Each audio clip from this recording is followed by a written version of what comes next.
Okay, in this video we're going to take a look at how to start, develop, and market a successful online business. So for those of you that this is the first time ever being exposed to me or any of my websites, I'm just going to go over a few things quickly. Let me just show you a few of my sites. I have about a dozen sites of my own, maybe a little less. Um, this is simplepublications.com. I've had this particular site, I believe, since 2009. This is the landing page that you'll see. You put your information in here and you get this info marketing sales funnels special report. Behind the site is is my blog, and this is a new design, and my information has been featured in, and I've been interviewed by the Wall Street Journal, CBS News, and other online sources and offline sources. So that's just a brief, quick about me story. Now you can see right now on this particular website, I have a mentoring program for sale. I also have it for sale here on Online Mentor Magazine, and it's also sale for here at jimmykrug.com. So these are three different domains. This one I started with the late Jim Straw. He passed away back in 2012, and now I have there's another person who's also writing along with me. That's Eve Gersich. She lives in San Diego. I live in Sarasota. And if you want to read more information about me or take a look at the sites, the main point of you being here and me talking to you is I'm going to show you what I do. I'm going to show you how I make money online. I'm going to talk about it, and hopefully you'll be able to distill some of this information and use a percentage of it in your own business. I say a percentage because no two businesses are exactly alike. I can give you the exact blueprint of what I'm doing right now, and you could use the same tools and get completely different results. So there's a lot of factors that go into success, whether you're talking about online or offline. So I'm going to go over the nuts and bolts of how things work. I'm going to teach you also how to do some technical things through these videos in the upcoming weeks, months, and probably even years to come. I like the idea of making videos because I can sit down and I don't have to edit. And when I write content, I like to use that content for the purpose of either blog posts or Kindle books. I've written Kindle books in different niches, or things of that nature, courses. And if I'm going to invest my time, and you need to think about this too, if you're going to invest your time in creating content, then you want to create content that at the end of the day is profitable content. In other words, you're not just putting a bunch of stuff out there and crossing your fingers hoping somebody stumbles across it. You have to have a plan, and you have to have a method that you're using to get your name out there, to get your products out there. So those are the things we're going to talk about in these videos, or if you're just listening to the audio version, in the podcast version. So how do you start off? Okay, so if I'm going to start something today, suppose I have an idea that I want to sell an information product. I'm just going to use that as an example because I really enjoy creating information products. So you don't have to inventory information, by the way. You don't have to offer technical support. I mean, occasionally maybe somebody will have a problem downloading something, and it has a shelf life that maybe every year or so you may have to update some of the information, especially if you have website links that become outdated. But other than that, you have a product you can be selling for the rest of your life, all things being equal. But what I do is I personally like to go to Google Trends. So here I am. Let me just click on this. I'm probably gonna have to log in. All right, right now we're just looking at Google Trends, and you can see the featured stories here, what people are actually looking for, trending stories around the world. Because there's quite a bit happening in soccer, or if you're in Europe, football. Here's some American football. Here's some information about the Republican Party, Hillary Clinton, China. So you can see this is the past 24 hours of what's trending.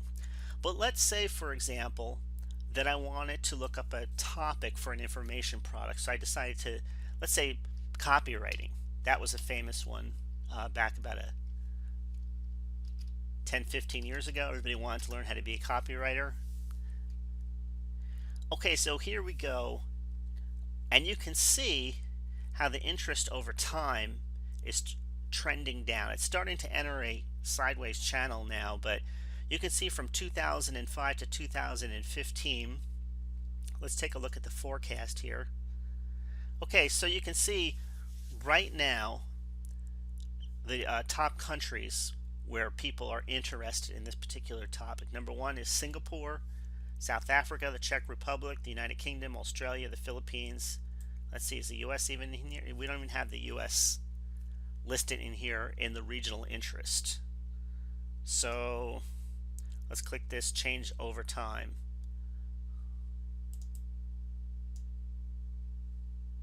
Okay. So you can go through here and see, based on the color, when the interest was maybe at its peak. Okay, now if I wanted to add a term to that, I could do that and compare the two side by side on the graph. So let's say what would be a subtopic? Copywriting. Let's choose online business. That's kind of vague, but let's look at it anyway. Okay, so you can see how online business, just the general term, fit compared to copywriting. So if I'm going to create an information product, it's probably better that I create it in the online business niche. So you can see down here with the copywriting where the actual related searches are. Copywriting jobs, copywriter, what is copywriting, marketing, copywriting. And one of the things I noticed is that if you're in a particular niche, then your whole world has a view. If you're really focusing on a particular niche, your worldview tends to be skewed a bit. In other words, it almost seems like everybody's interested in what you're interested in, and you just assume that that interest is just going out there into infinity. But that's not the case at all. And that's why when you do these trends, you can see what the masses are interested in. So when we look at this chart here, we can just see the huge number of people that are interested in online business. So let's take a look at another term. Let's see, what can we let's put online store and see what that. Okay, so now we see that in the online business niche, having an online store is even more popular than starting an online business, which is more popular than copywriting. So if I click on this, let's click on the forecast. Okay, so you see online store is trending upwards. Let's see, starting an online store. That may not work in here. I may have to do it into the Google keyword analyzer. Okay, yeah, that's just gonna, so this is the general interest that we have here. So if we look at the Google keyword analyzer,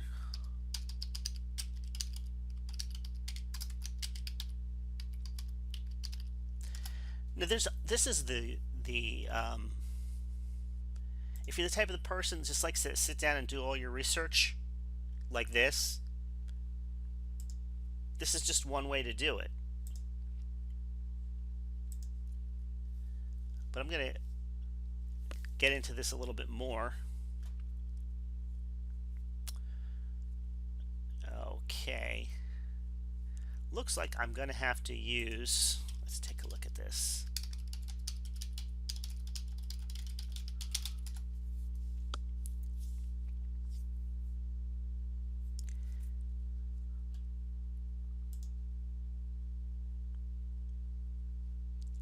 See if this takes me there or not.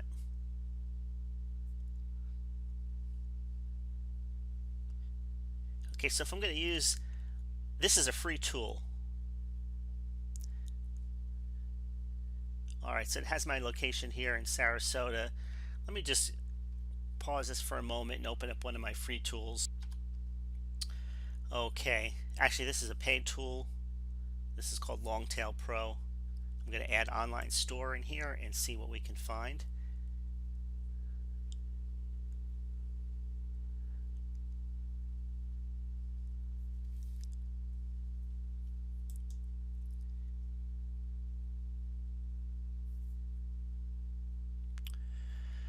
Okay, online shopping, online store, start and build an online, how to create an online store, build a free online store.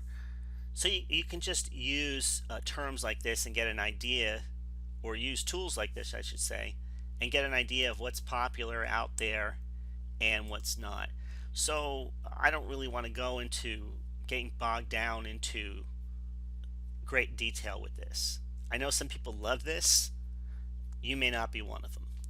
But you can just see, looking at this and looking at the way things trend, you can get an idea if you're heading in the right direction or if you're heading in the direction that people's interest is starting to wane over time. It's not really something that has a good, if you're forecasting what will be down the road, and if you're starting a business and you have to do that, then this is one of the tools that I use. So now this isn't the only tool. Another way to do it is to check out Amazon.com, and you can go into where they have the best sellers or the top selling books. Let's see, if I go under, let's see, okay, here we have books. Let's just check out Kindle books, and then you can have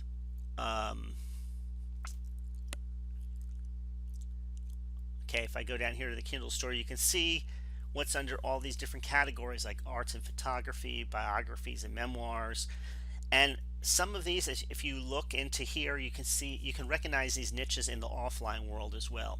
So for example, let's say I didn't want to do all this, it was just a little too complicated doing it this way, or it just didn't feel right. I can go to a local bookstore, I can go into a shopping mall, and I can look around, and if there's several magazines on a magazine rack dedicated to the topic, then I know there's money to be made there. If there's a department in a store dedicated to that particular topic or people that have that interest, then I know there's money to be made there. So, I mean, there's a reason why you don't see basket weaving stores or focusing on, people tell you to focus on a narrow niche. And I know that's what a lot of people want to hear. They want to hear that they can take their pet interest or passion, which might be growing organic tomatoes in the wintertime, and think that they're going to be able to make a full-time living doing it because they heard about other people who are following their passions and doing all these things. And let me just tell you that business is hard enough as it is, meaning that it's not hard like you're digging a ditch. That's hard, right? You're sore afterwards, you're tired. Depending on what season it is, you're sweaty, you don't feel like doing anything afterward. But building a business takes continued daily focus, continued daily effort to get it to the point where you're making money consistently one month after the next. There's a lot of people, and I was one of them when I first started. I created a product. It took me maybe months to create it, and then I put it for sale out there, and then I made money with it, and then I had to go back and redo the process all over again. Well, that's really kind of a lousy business model when you get right down to it, because if it's taking you a long time to put the thing together, what happens if it doesn't sell?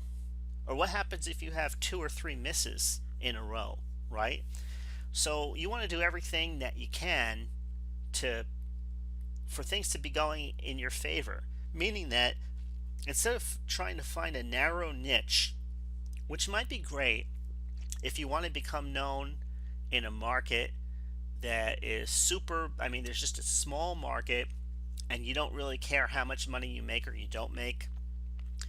But if you want to make money month after month, let's say you want to make at least $1,000 online 12 months out of the year, maybe even 2 or 3, just to get started, then you're going to have to focus on a niche where the people in that niche don't mind spending money with you every single month.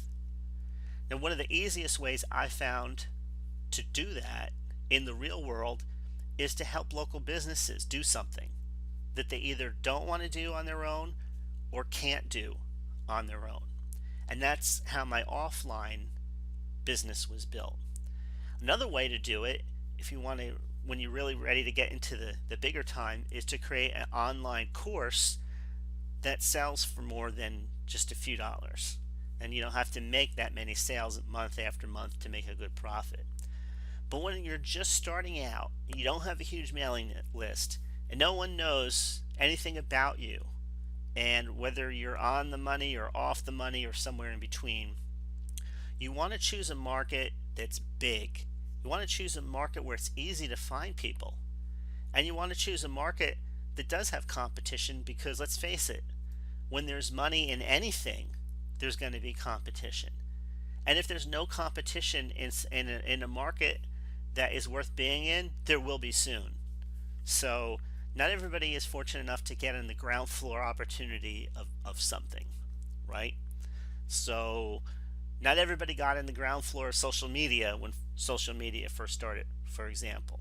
Not everybody can be a Facebook or a Twitter or a LinkedIn or do something like that. But if you look at all of these areas here, you can see all the areas where people publish and sell information. There's humor and entertainment. There's education and teaching. There's arts and photography. These are areas where people spend money regularly. But here's the thing. You also want to take into account, especially if you're going to be creating information products, are they buying information products? For example, arts and photography, maybe most of the people are spending their money on paints and canvases and on physical equipment. So if you're going to make money in that niche, then you're going to have to be able to sell that type of equipment. So you can see there's a lot that goes into it in the real world. It's not like a lot of the courses that you hear where, somebody was out of work and then they discovered a loophole in something and they went from making $200 a week to making $2,000 a day, and now they're going to tell you how they did it, and they're going to sell you the course for anywhere between $97 to $5,000, right? I mean, if it was like that, if it was that easy, then everybody would be doing that. We'd be doing that thing. So again, we're talking about research, talking about building an online business, something where you can be paid month after month and have that money coming in like clockwork. You can't get that doing a lot of the things that people are telling you to do. For example, some people will tell you, well, just follow your passion. So again, let me use the growing tomatoes example. What if your passion is growing tomatoes and you follow that advice, and then suddenly you find out that there's just not a big enough market out there? Or if there is a decent sized market, maybe that market isn't used to spending big money on the products that they buy or that they purchase every month.